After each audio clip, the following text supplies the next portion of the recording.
예수 그리스도의 이름으로라는 말씀의 제목으로 은혜를 나누겠습니다. 지난해 우리나라 출생 비율이 0.77 될 거라고 합니다. 2021년도에는 0.81 됐는데 지난해 한 0.8 밑으로 떨어졌는데요.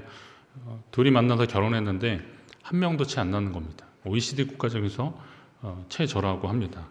전에 프랑스 사람들이 출산율 떨어진다고 막 그랬는데 우리는 거기에 비하면 훨씬 심각한 상황입니다. 출생인구 감소로 인해서 지방 도시는 물론이고 국가 경쟁력을 염려해야 되는 그런 상황까지 됐습니다. 그래서 심지어 어떤 나라는 나라 전체가 소멸될 위기에 있다 막 이럴 정도로 우려를 자아내고 있습니다. 그런데 교회라고도 예외가 아닙니다. 지방에 앞두고 지방의 강원 서지방에서 교회들이 제출한 교세 통계표를 보니까 제가 지방의 심리부라서 이렇게 보니까 지난해에 비해서 교인 수가 좀 줄었습니다. 재정은 늘었는데 교인이 줄었더라고요. 보니까. 그래서 이거 심각하다 이런 생각이 들었습니다. 주님의 몸된 교회조차 생존을 이야기하는 그런 상황에 이르렀습니다. 인구 감소 등의 원인으로 자연적으로 줄어드는 것은 어쩔 수 없다고 하지만 그러나 다음 세대 신앙교육 등과 같은 신앙의 전수에 실패해서 이것이 줄어들었다면 아주 이건 심각한 겁니다. 그러나 안타깝게도 우리는 그 후자를 더 걱정해야 되는 그런 상황에 와 있습니다. 하지만 이럴 때일수록 신앙의 기초가 더 중요하다는 것을 다시 한번 느끼게 됩니다. 위기의 때에도 하나님은 준비된 사람과 교회를 통해서 역사하실 것이기 때문에 그렇습니다. 우리 교회가 주님이 예비하신 교회 되기를 간절히 바랍니다. 하나님이 이 시대의 마지막에 사용하시는 교회가 있다면 우리 교회가 되기를 간절히 바랍니다. 오늘은 성령 충만한 제자들을 통해서 주님이 일하시는 현장을 보게 됩니다. 이게 이 사건들이 교회가 시작되는 사건이라는 것을 통해서 본다면 오늘날 그러니까 교회가 황무지와 같은 그런 곳에서 교회가 시작될 때 이런 일이 있었다는 것을 안다면 오늘 이렇게 좋은 조건들이 많은 이 상황에서 하나님의 교회, 믿음의 사람들이 어떻게 신앙생활을 해야 되는지를 우리에게 다시 한번 보여주고 있는 겁니다. 그래서 올해는 사도행전을 다시 계속 보고 있는 것이고 하나님이 성령을 통해서 우리 교회에 주시는 말씀을 저와 여러분이 잘 새겨 들으시기를 간절히 바랍니다. 오늘 본문은 6절부터 읽었지만 3장 전반에 관한 말씀을 함께 나누는 겁니다. 오늘 읽은 본문에 나오는 사람은 나면서부터 걷지 못하는 사람이었습니다. 그가 장애를 가지고 태어난 것은 본인은 물론이고 지켜보는 사람들에게도 안타까워서 사람들은 그를 메어다가 성전 미문 앞에 앉혀 놓았다 그랬습니다. 성전 미문이라 그랬는데 아름다운 문이잖아요. 그러니까 성전을 드나드는 여러 문이 있었겠지만 사람들이 많이 일부러라도 그 성전 미문을 통해서 성전을 드나들었을 것입니다. 사람들의 왕래가 비교적 많은 곳입니다. 그런데 그 사람이 지금 이 미문 앞에 앉아 있는 이유가 사실은 좀 씁쓸합니다. 오늘 그 2절에 보면 사람들이 이 사람을 성전 미문 앞에 데려다 놨는데 성전에 들어가는 사람들에게 구걸하기 위해서 그렇게 했다라는 겁니다. 성전에 기도하러 올라오는 사람들이니까 하나님을 만나러 온 사람들이니까 마음이 완악한 사람들은 아니겠죠. 적어도 하나님을 만나고 싶고 또 기도하러 온 사람들인데 그 사람들의 그런 신앙심을 이용하는 겁니다. 또 유대인들은 가난하고 어려운 사람들을 도와주는 것을 율법의 덕목으로 여겼기 때문에 지금 그런 마음을 자극해서 지금 여기 이 사람을 앉혀놓은 겁니다. 그런데 생각해보면 이 사람 한 사람뿐이었겠습니까? 이런 생각을 한 사람이 이 사람하고 이 사람 가족만 있겠습니까? 많이 있었기 때문에 모르긴 몰라도 성전 미문 앞에 앉아있던 사람들은 꽤 많이 있었을 것입니다. 그러면 과연 이들에게 성전은 어떤 의미였을까요? 하나님께 기도하고 주님을 만나는 곳이 성전인데 만민을 위해서 기도하는 것이 성전인데 그들에게 있어서는 이 성전은 그런 개념하고는 좀 거리가 먼 거죠. 자기의 어쩌면 생계의 수단이었을 것입니다. 바로 성전이 그런 곳이었다는 겁니다. 나면서부터 걷지 못하는 사람이라면 성전 앞에까지는 왔어도 그 안에 들어갈 수는 없었습니다. 그럼에도 이들이 성전을 찾은 것은 비록 성전에는 들어갈 수 없지만 그곳에 가면 구걸을 할 수 있기 때문에 그들은 교회를 찾은 겁니다. 오늘 우리가 하나님의 교회를 찾을 때 주님을 믿는다고 하면서 우리가 이 믿음의 목적이 무엇입니까? 교회를 다닌다고 하면서도 예수 그리스도를 영접한 자녀다운 삶을 살지 못한다면 그 성도는 마치 성전 민문에서 자신도 못 들어가고 기도하러 오는 그 성전을 찾은 사람들을 가로막는 그런 사람과 다를 것이 없다는 겁니다. 예전에 어느 성도님이 자신이 너무 늦게 예수님을 영접하고 나서, 이분이 거의 한 60대 후반이셨는데 너무 늦게 믿은 게 너무 죄송하고, 그래서 그간의 세월이 너무 하나님께 죄송해서 지금부터라도 더 좀 열심히 믿으려고 이분이 새벽 기도부터 이렇게 열심히 나오신 겁니다.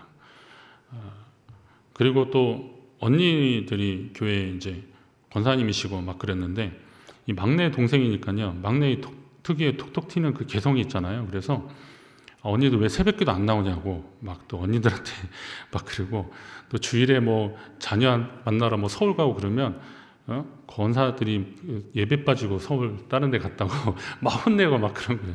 그러니까 그 큰 언니가 저한테 어떻게 우연한 계기로 와서 말씀하시는데, 걔는 왜 이렇게 늦지막히 예수를 믿어가지고 우리를 이렇게 피곤하게 하는지 모르겠다고. 행복한 고민이죠. 불평이죠. 그래서 한참 웃었었는데요. 여러분, 이게 만약에 교회 안에서, 이거는 그냥 행복한 이야기로 불평으로 그렇다 치는데, 교회 안에서 먼저 믿었다는 것은 무엇을 의미할까요? 내가 먼저 예수님을 알았다는 것은 무엇을 의미할까요? 예수님을 먼저 만났다는 것은 예수님 때문에 먼저 변화됐다는 거고요. 시간이 지날수록 더 성숙해짐을 의미하는 것입니다. 그러니까 복음을 먼저 듣고 예수님을 믿었다는 것은 믿음의 본을 보여야 되는 책임이라는 겁니다. 그래서 더 많은 사람들이, 조금 늦게 믿은 분들이 그래도 더 힘을 내서 하나님 앞에 나아갈 수 있는 길을 닦아주는 것이 먼저 믿은 사람의 책임이라는 거예요. 그런데 자신은 물론이고 나중 믿는 사람들의 힘을 뺏어야 되겠냐 이거죠. 교회를 먼저 다닌 분들은, 일찍부터 다닌 분들은 교회 안에서의 발언의 영향력이 있습니다. 발언권이 있고 영향력이 있습니다. 그가 말하면 사람들은 귀를 기울이게 되어 있습니다.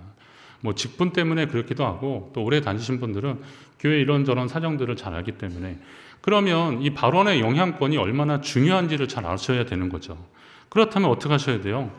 이 영향력을 선한 것으로, 하나님 기뻐하시는 것을 발휘하도록 노력해야 되는 거예요. 그런데 자신도 못 들어가고 들어가려는 사람도 막는 사람들이 오늘날 교회 안에 있다면 이거 어떻게 하겠냐라는 겁니다. 여러분, 교회에서 어떤 일을 할 때요, 못해서 미안한 거지 하지 말자는 걸 결정하면 안 되는 겁니다. 그런 거 하지 말자고 결정하는 것은 그건 하나님 기뻐하시는 일들이 아니에요. 우리가 그런 일을 못하는 것에 대해서 아쉬워하고 어떻게 좀 더 하자라는 그런 결정을 해야 되는 거지. 그럼 잘 생각해 보십시오. 왜 교회에 영향력 있는 사람들에 의해서 교회가 자꾸 다른 방향으로 가면 어떻게 하게 되겠습니까? 저는 이런 말들을 하는 것이 뭐 어떤 특정한 사안을 가지고 얘기하는 거 아니에요. 한국 교회 안에 그런 일들이 계속 일어나고 있다는 겁니다. 큰 교회들이, 아니면 영향력 있는 교회에 영향력 있는 사람들에 의해서 그런 일들이 자꾸 벌어지고 있는 겁니다. 그렇게 되면 먼저 믿은 책임은 어떻게 되는 겁니까? 자기의 영향력은 커지지만 그 영향력만큼이나 믿음의 성숙함을 위해서 기도하지 않고 그런 이야기들을 한다면 교회는 과연 어디로 가겠습니까? 물론 성령님이 인도하시겠지만 오늘 우리가 하나님이 기뻐하시는 것이 무엇인지를 먼저 구해야 되는 겁니다. 오늘 성전 미문 앞에 앉아있던 사람, 어쩌면 나도 못 들어가고 남 들어가는 것도 방해하는 그런 사람의 모습일 수도 있는데, 오늘 우리의 모습이 혹시 그렇지 않는지 한번 돌아보십시오. 그럼에도 불구하고 하나님이 역사하시더라고요. 결혼 전에 아내하고 저하고 이제 데이트를 하는데, 그 카페에 앉아 있었는데 할머니 한 분이 오시더니 저한테 꽃 한 송이 이렇게 내놓으시더라고요. 그래서 뭐 저 주시는 거겠어요? 하는 말씀이 예쁜 여자친구한테 꽃 한 송이 사주라는 겁니다. 그러니까 저한테 꽃을 팔아 오신 거예요. 아마 지금이라면 됐다고, 괜찮다고 그럴 텐데, 그때는 뭐 결혼 전이고, 그리고 또 사람들도 보고 있고, 아내도 저를 보고 있고, 그러니까 약간 비싸지만 제가 꽃 한 송이 나서 아내한테 건네줬어요. 이 할머니가 정말 수완이 좋으신 거죠. 만약에 뭐 남자 둘이 앉아있는 데 가서 꽃 좀 사라 그러면 사겠습니까? 근데 남녀가 앉아있고, 그것도 여성이 아니라 남자한테 사라 그러니까 제가 이제 지갑을 열어야 되는 그런 상황이 있는 겁니다. 미문 앞에 앉아있던 사람이 기도하러 성전에 올라간 베드로와 요한을 보고 구걸하기 시작했습니다. 뭐 도와달라 그런 거죠. 아마도 평생 그곳에 앉아서 지나가는 사람들을 살펴서 그런지 성령 충만한 베드로와 요한의 모습을 봐도 제대로 본 거죠. 잘 본 거예요. 베드로와 요한이 성령 충만하니까 성전에 기도하러 갔을 때 얼굴에서 뭐 모세의 그 빛은 아니겠지만 그래도 환했겠지 않습니까? 오늘 예배 들어온 옆에 분의 한번 얼굴 한번 보실래요? 그런 정말 성령 충만한 사람입니다. 꼭 부담 가실 건 없습니다. 예. 봐도 잘 본 거죠. 근데 제가 이 말씀을 보면서 베드로와 요한이 성령 충만한 걸 보고 그에게 구걸하는 그 사람을 봐도 잘 본 건데, 그러면 보이는 하나님의 표상인 교회는 보이는 하나님의 표상이거든요. 우리 유치부 제가 영화부 지난번 갔더니 저한테 어떤 애가 예수님이다 그러는 거예요. 저한테. 제가 갑자기 교주가 된 기분이었습니다. 근데 조금 떨어졌습니다. 제가 저쪽에 있을 때는 주유소집 그 집사님 아들이었는데, 막내인데 저보고 하나님이다 그랬어요. 예. 목사 보고 하나님이라 그러니까 그 아이들에게는 이 교회 그러면 하나님을 느끼는 겁니다. 세상도 마찬가지입니다. 교회 그러면 물론 뭐 교회가 뭐 세속화됐다 어떻다 이런 얘기 많이 있어도 그거는 말하기 좋아하는 사람들이 그럴 수 있고 또 실제 또 그런 면이 있을 수 있겠지만, 그러나 교회 그러면 하나님이 계시는 곳, 하나님이 역사하시는 곳, 사람들은 그런 기대감이 있습니다. 자, 그러면 이 교회에 대해서 세상은 무엇을 원하는가를 여러분 한번 잘 생각해 보십시오. 세상은 교회를 향해서 뭘 원할까? 요즘 같은 때에 교회 나와서 예수님을 믿겠다고 하는 분들이 참 귀한 분들입니다. 새롭게 교회로 나오는 분들이 뭐 심심하고 할 일 없어서 그래서 교회 나온 것 같습니까? 절대 아니에요. 그것이 물질이든 정서적이든 영적으로든 하나님만이 채우실 수 있는 결핍을 느꼈기 때문에 교회에 나오신 거예요. 예전 같으면 가난하고 어렵고 힘들어서 교회 가면 무슨 일이라도 생길 것 같아서 어떤 막연한 인생 역전을 기대하면서 교회 나오신 분들 참 많이 계시더라고요. 많이 계셔요. 너무 어려워서 교회 가면 뭐라도 달라지지 않을까 그래서 나오신 분들이 꽤 계셔요. 권사님들이나 장로님들 말씀 들어보면 그런 분들 꽤 계시더라고요. 그러나 요즘은 그렇지 않습니다.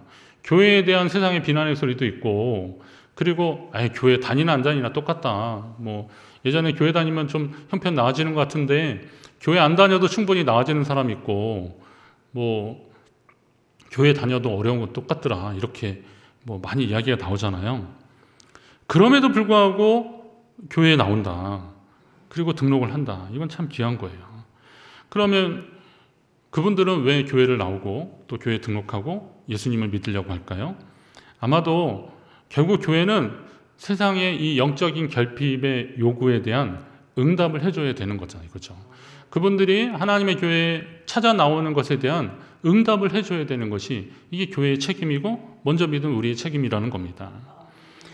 그러니까 교회는 세상이 줄 수 없는 것을 줘야 되는 거죠. 예수님 그러셨잖아요. 내가 너에게 평안을 주는데 이 평안은 세상이 주는 것과 같지 않다. 다시 말하면 세상이 줄 수 없는 평안을 너에게 준다라고 말씀하시는 거예요. 그러면 우리가 세상이 줄 수 없는 것을 우리가 주려면 어떻게 해야 돼요? 세상의 뻔한 것으로 우리를 채워서는 안 되는 거고, 결국은 성령 충만해야 되고 영적으로 충만해야 되고 은혜로 충만한 삶을 살아야 세상이 줄 수 없는 것을 줄 수 있는 겁니다. 베드로와 요한이 함께 기도하러 성전에 갔는데 그들은 원래 핍박하던 사람들이 두려워서 도망갔던 사람들 아닙니까? 그런데 성령 충만하니까 일부러 사람들이 많은 성전에 기도하러 가는 것을 두려워하지 않았어요. 그리고 틈만 나면 그들은 복음을 전하기 시작했습니다. 이게 변화된 사람들의 특징인 거죠. 은혜 받은 사람들의 특징인 겁니다. 요즘 여러분이 어떻게 사는지를 한번 잘 보십시오. 나는 어디에 더 관심이 있는가? 성령 충만한 베드로와 요한이 이 앉아서 구걸하는 사람들을 주목했다라는 겁니다. 주목했어요. 거기 4절에 보면 오늘 앞에 부분이지만 베드로가 요한과 더불어 주목하여 이르되, 그 사람을 주목하여 이르되 그랬어요. 주목했다. 저는 이 말씀이 들어왔습니다. 성전 미문에 앉아서 구걸하던 사람은 이전에도 그 자리에 있었던 사람입니다. 어제 오늘 있었던 사람이 아니니까 아마 예전에도 있었겠죠. 그러나 성령 받기 이전에는 이 사람이 눈에 들어오지 않았던 거예요. 그런데 성령 충만하니까 베드로와 요한의 눈에 그가 들어온 겁니다.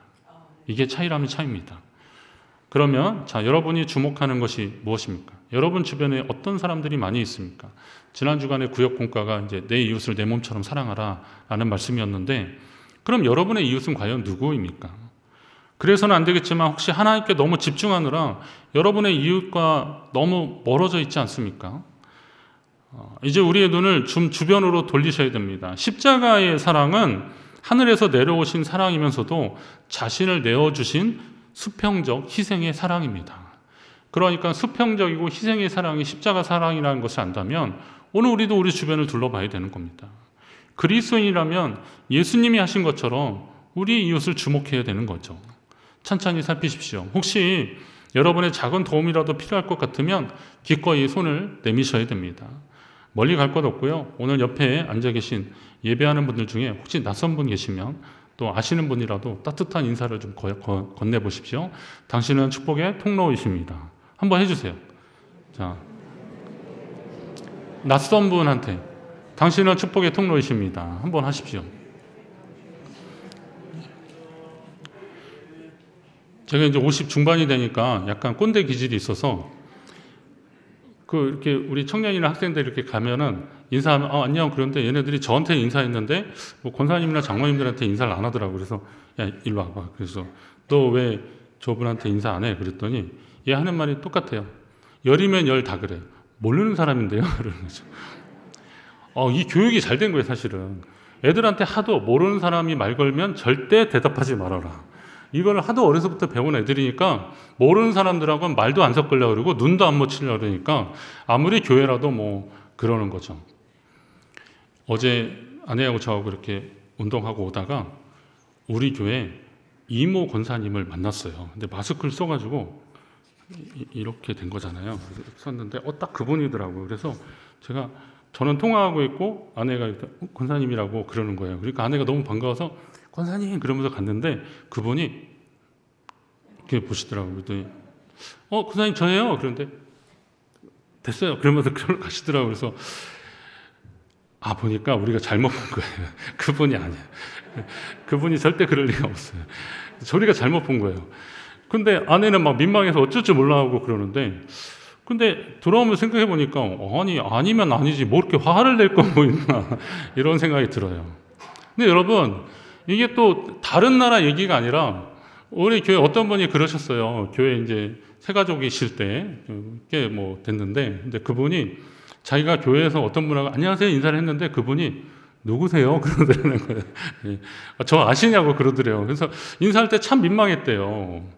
아니 교회에서 인사하면 대충 그냥 안녕하시냐고 그러면 되지 뭐 저 아시냐고 막 이렇게 물어볼 거 뭐 있습니까?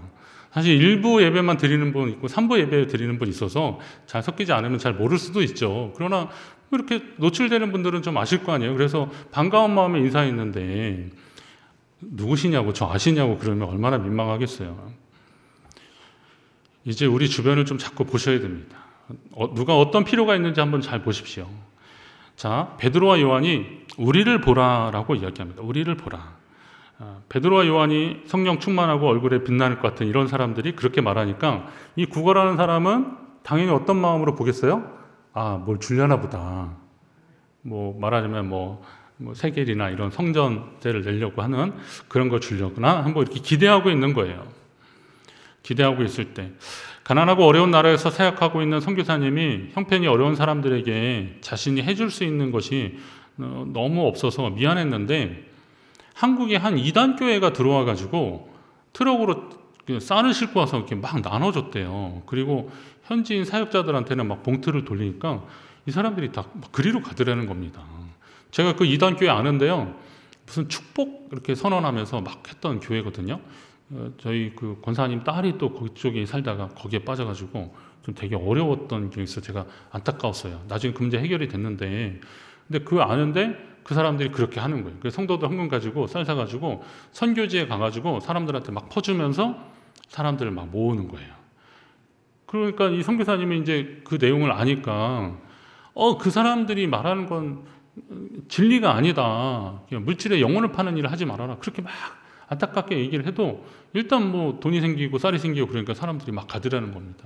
그러니까 선교사님이 너무 속상하고 자기가 지금까지 사역했는데 그렇게 믿었던 사람들이 막 가고 그러니까 이게 너무 속상했대요. 허탈했대요. 그런데 어떤 제자가 와서 그러더라는 겁니다. 저 사람들은 잠깐 저러면서 사람들의 환심을 살지 모르지만 파스터, 선교사님, 목사님을 파스터라고 하는데, 파스터는 지금까지 우리 곁에 쭉 함께 있어줘서 고맙습니다 이러더라는 거예요. 그 얘기를 하는데 자기가 그냥 눈물이 팍 났더라는 겁니다. 이 가난하고 어려운 사람들에게 자기도 선교사도 뭐 그 당시에 뭐 많이 우리 한국 IMF 지나고 막 어려울 때였거든요. 그러니까 자기도 살기 힘들지만 그래도 본국으로 돌아가지 않고 이들 붙잡고 기도하고 제자 훈련하고 교회 세우고 막 그런 일들을 계속하고 있는데, 그래도 이 사람들에게 너무 부족해서 미안하고 있었는데 그래도 진리의 말씀을 전하려고 했었더니 이런 열매가 맺어지는구나. 그 선교사님 그 이후로 계속 그쪽에서 사역을 하시더라고요.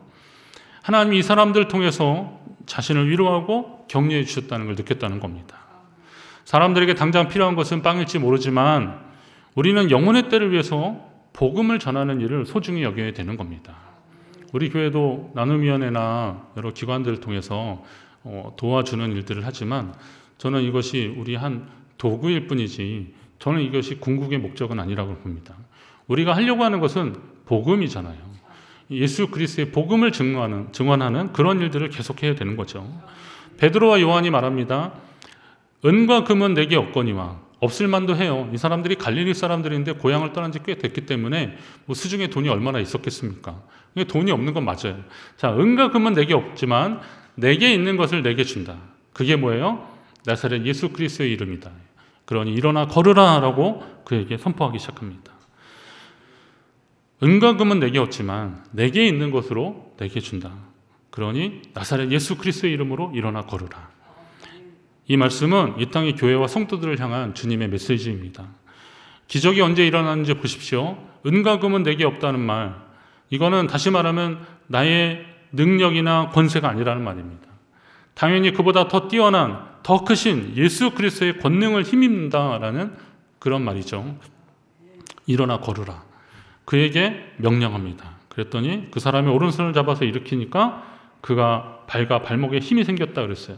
그리고 성전에 뛰어 들어가서 하나님을 찬송했다라고 했습니다. 할렐루야.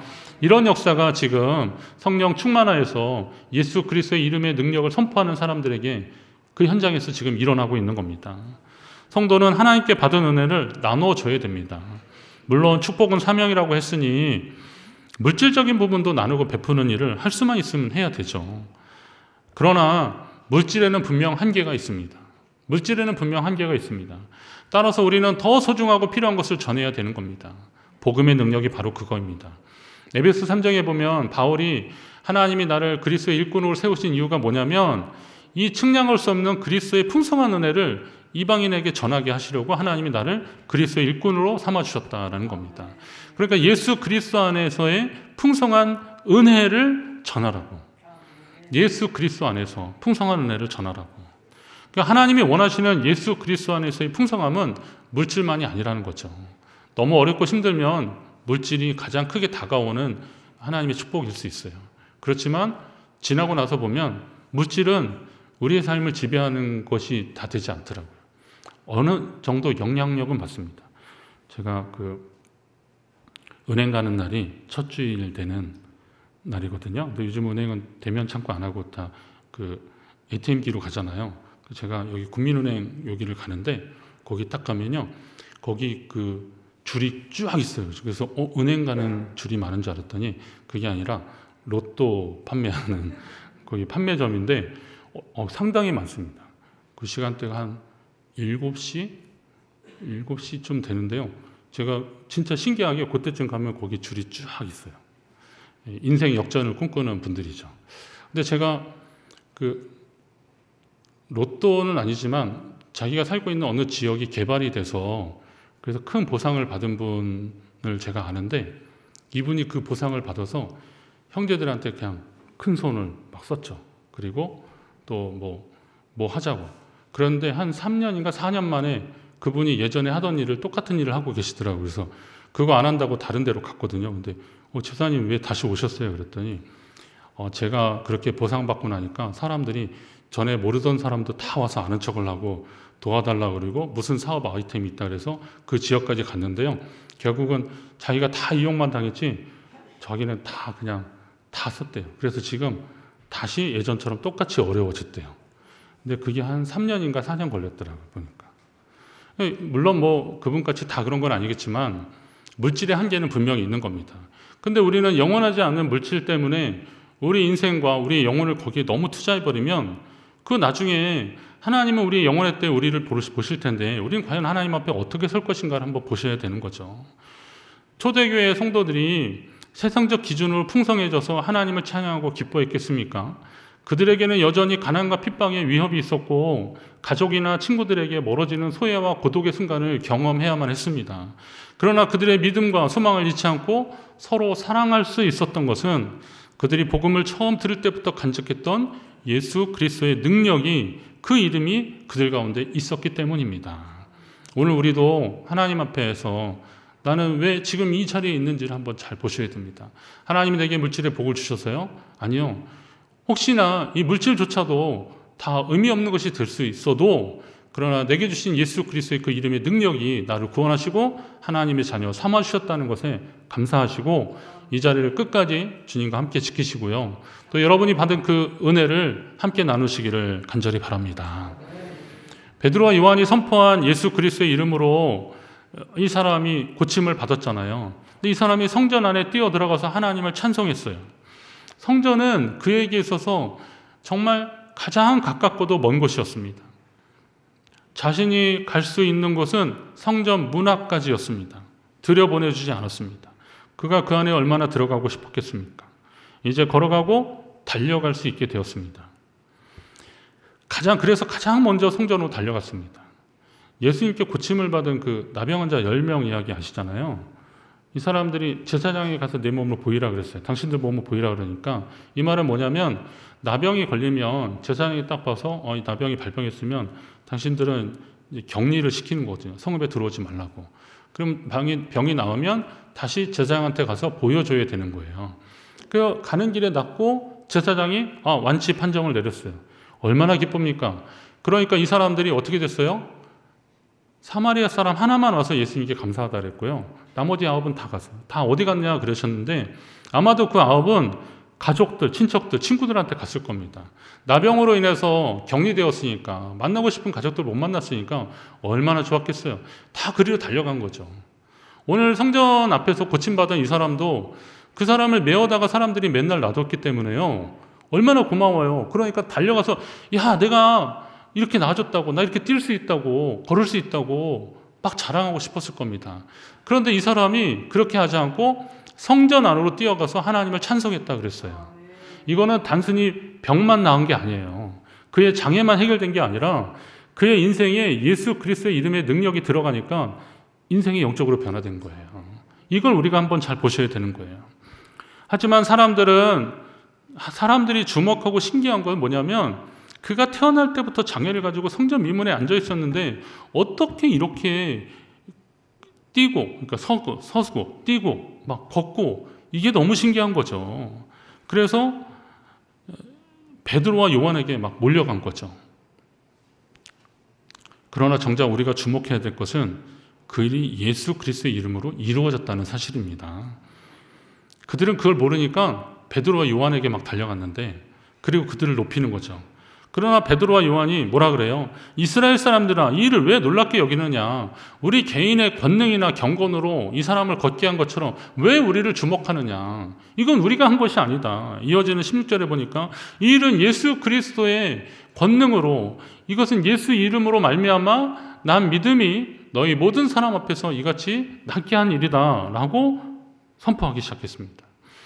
예수 그리스도의 이름을 주노니 일어나 걸으라라고 했을 때 그 명령 그 자체만으로 그가 갑자기 일어난 게 아니라는 거죠. 예수 그리스도의 이름의 능력을 그도 계속 들었겠지 않습니까? 계속 들었을 거예요. 그런데 그 이름의 능력이 있음을 믿고 아멘 할 때 그에게 일어난 거죠. 그러니까 이 일은 예수 그리스도의 권능으로 된 일이라는 것을 증언할 때 어떤 사람들은 이게 예수님이 하신 것이구나, 하나님의 권능으로 됐구나라는 것을 알았는데 어떤 사람들은 여전히 그 현상을 보는 거죠. 그러면 여러분 삶 가운데 어떤 일이 일어나는지 한번 잘 보십시오. 사람들은 세상 사람들은 기적의 현상에 계속 주목할지 모릅니다. 뭐 갑자기 누가 변화됐거나 아니 뭐 갑자기 뭐 잘 됐을 때 그거 자체에 사람들은 현상에 주목할지 몰라요. 그러나 믿음의 사람들은 영적인 원인이 무엇인지를 바로 주목해야 되는 거죠. 그렇다면 여러분의 인생에 있어서 드러나는 현상보다는 나를 더 성숙해 하고 하나님 앞에 믿음으로 나아가게 하는 예수 그리스도의 이름의 능력을 믿고 나아가는 자들이 되어야 되는 겁니다. 여러분 삶 가운데 놀라운 기적의 역사가 계속되기를 간절히 바랍니다. 그 기적이 예수 그리스도의 이름의 능력으로 나타나기를 주의 이름으로 축원합니다. 그리고 이 일을 시작하신 예수 그리스도를 증언하는 삶이 저와 여러분 가운데 우리 교회 가운데 계속되어서 세상이 원하는 영적인 결핍을 채워주는 일들이 여러분의 생애 가운데 우리 교회 가운데 계속 일어나서 주님이 더 높임을 받고 영광 받으시는 역사가 계속되기를 간절히 바랍니다.